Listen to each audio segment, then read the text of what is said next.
और अब इनको कमर में भी कोई दर्द नहीं है और इनका इरेक्टाइल डिस्फंक्शन का जो प्रॉब्लम था वो भी पूरी तरह सॉल्व हो गया। इनका न्यूरोजेनिक इरेक्टाइल डिस्फंक्शन पूरी तरह सॉल्व हो गया, इनका केस भी क्लोज हो गया।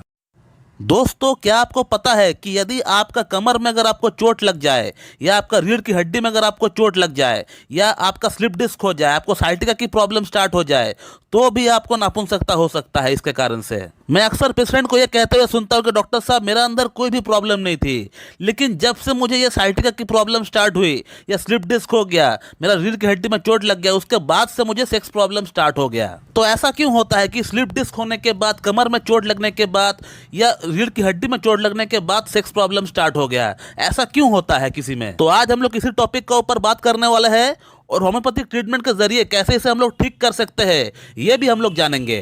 तो मैं डॉक्टर सुब्रता और आप सभी का फिर से एक बार बहुत बहुत स्वागत करता हूं अपने इस YouTube channel homeo care tips पे। तो दोस्तों, ऐसा क्यों होता है कि स्पाइनल कॉर्ड में चोट लगने के बाद, रीढ़ की हड्डी में चोट लगने के बाद, लंबर रीजन में चोट लगने के बाद, L1, L4, L5 में चोट लगने के बाद क्यों सेक्स प्रॉब्लम स्टार्ट होता है?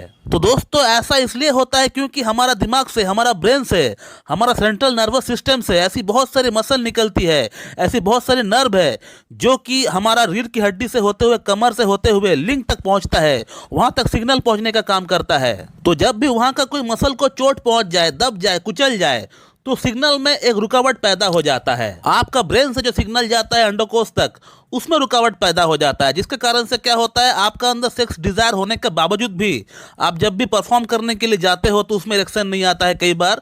या कई बार जो ऐसे भी पेशेंट हम लोग देखे हैं कि जो स्पर्म काउंट है, जो स्पर्म मोटिलिटी है, वो खराब हो गई है। और हमारे बीच मैक्सिमम लोगों को तो पता ही नहीं चलता है कि इस तरह का चोट लगने के कारण से भी इरेक्टाइल डिस्फंक्शन का प्रॉब्लम हो सकता है। और वो यहाँ वहाँ का लिंक के अंदर ब्लड फ्लो बढ़ाने वाली मेडिसिन खाते हुए रहते हैं, जिससे उनका प्रॉब्लम में कोई भी फर्क नहीं पड़ता है। क्योंकि ये जो केस है, ये न्यूरोजेनिक इरेक्टाइल डिस्फंक्शन का केस है। और न्यूरोजेनिक इरेक्टाइल डिस्फंक्शन का केस के भीतर ब्लड फ्लो का मेडिसिन आप लाख रुपया का खा ले, लेकिन फिर भी आपका यह प्रॉब्लम ठीक नहीं होने वाला। क्योंकि यहाँ पे ब्लड फ्लो का कोई मामला ही नहीं है, यहाँ पे दिमाग से सिग्नल का मामला है, सिग्नल में रुकावट है, तो उसको ठीक करना पड़ेगा, ना कि ब्लड फ्लो यहाँ पे ठीक करना है। तो जब भी मेरे पास कोई पेशेंट आता है सेक्सुअल प्रॉब्लम के रिगार्डिंग, और जब मैं उनका केस टेकिंग करता हूँ, मैं हमेशा इस बात पे फोकस करता हूँ कि कहीं पेशेंट को साइटिका की कोई प्रॉब्लम तो नहीं है, या फिर उनको कोई स्लिप डिस्क की प्रॉब्लम तो नहीं है, या स्पाइनल में कोई प्रॉब्लम तो नहीं है, पीठ में कोई दर्द तो नहीं है।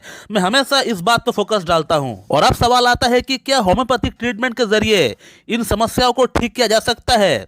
तो मेरा आंसर है, बिल्कुल ठीक किया जा सकता है। बल्कि होम्योपैथी ही एकमात्र एक ऐसी पैथी है जो इस तरह का न्यूरोजेनिक इरेक्टाइल डिस्फंक्शन की समस्या को बढ़िया तरीके से ठीक कर सकता है। लेकिन होम्योपैथी में इस प्रॉब्लम के लिए कोई भी फिक्स मेडिसिन नहीं है। होम्योपैथी में किसी भी प्रॉब्लम के लिए कोई भी फिक्स मेडिसिन नहीं होता है, ये शायद मेरे ख्याल से आप लोगों को पता होगा। यूट्यूब पे आपको ऐसी बहुत सारे झोलाछाप पंडित आपको दिख जाएंगे जो आपको इस समस्या के लिए, कोई कहेगा आपको हाइपरिकम लेने के लिए, कोई कहेगा आपको आर्निका लेने के लिए, कोई कहेगा आपको जिंकम मेड लेने के लिए, कोई कहेगा आपको एगारिकस लेने के लिए।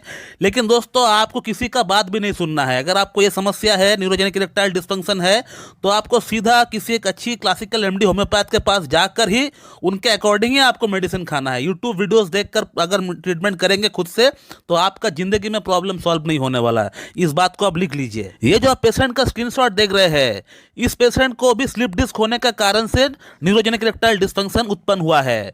और इसने भी कई दिनों तक इन्होंने जो है सेल्फ मेडिकेशन किया। यूट्यूब वीडियोस देखकर, इनका उनका वीडियोस देखकर इन्होंने मेडिसिन खाया है। लेकिन उन मेडिसिन को खाने के बाद इनको 1% भी इनको फायदा नहीं पहुंचा। उसके बाद इनको लगा कि कहीं ना कहीं एक बार मुझसे कांटेक्ट करना चाहिए, ऑनलाइन कंसल्ट करना चाहिए। इन्होंने मुझसे आज से 4 महीना पहले कांटेक्ट किए थे अपना सेक्सुअल प्रॉब्लम के रिगार्डिंग, और प्लस साइटिका की जो प्रॉब्लम है उसके रिगार्डिंग हमसे कांटेक्ट किए थे। और अब इस पेशेंट का ट्रीटमेंट चलते हुए हमारे पास 4 महीना हो चुके हैं। और आज से 2 दिन पहले वो हमसे कांटेक्ट किए थे काउंसलिंग कराने के लिए। और काउंसलिंग के दौरान इन्होंने मुझे व्हाट्सएप पे क्या लिखा है, अगर आप थोड़ा वीडियो को पॉज करके पढ़ लेंगे तो आपको समझ में आ जाएगा कि इनको कितना राहत मिल गया है। इनको कौन कौन सी मेडिसिन दी गई थी उसका नाम मैं आपको इन्फॉर्म कर देता हूँ। इनको हाइपरिकम 1 mg का एक डोज दिया गया था और हाइपरिकम 10 mg का एक डोज दिया गया था।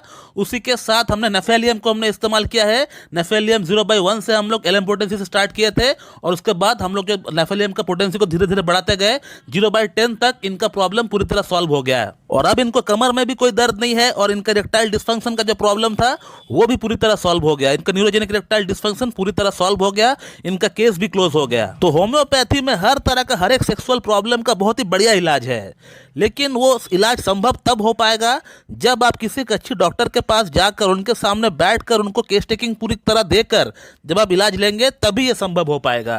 यहाँ वहाँ का वीडियोस देखकर आर्टिकल पढ़कर मेडिसिन खाएंगे खुद से तो वो प्रॉब्लम ठीक होने के चांसेस ना की बराबर है। तो दोस्तों मैं इस वीडियो को ही एंड करना चाहूंगा। So thank you very much and have a good day.